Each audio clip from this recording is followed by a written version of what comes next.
প্রতিদিন আমরা কোরআন পড়ব, ফজরের পরেই কোরআন তেলাওয়াতের দরকার আছে না নাই? কারণ এটা নফল ইবাদতের মধ্যে নাম্বার 1। তাহলে নফল ইবাদতের 1 নাম্বার লিস্ট হচ্ছে কোরআন তেলাওয়াত।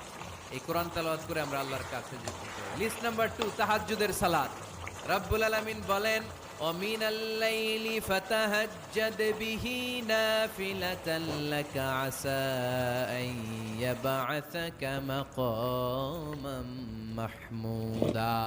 রাত্রিবেলায় যে ব্যক্তি তাহাজ্জুদের সালাত আদায় করবে তার মর্যাদা বাড়িয়ে দেয় কে? আল্লাহর নৈকট্য পাওয়ার 3 নম্বর নফল ইবাদত হচ্ছে দোয়া করা। কি করা?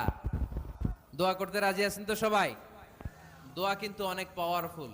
আর দোয়া মুখুল ইবাদা, দোয়া হচ্ছে ইবাদতের নির্যাস। যে দোয়া করলো না সে কিচ্ছু করলো না, ঠিক কি না?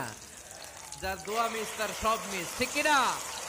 এজন্য নামাজের মধ্যে আমরা দোয়া করি, চিল্লায় পড়ে না আমিন।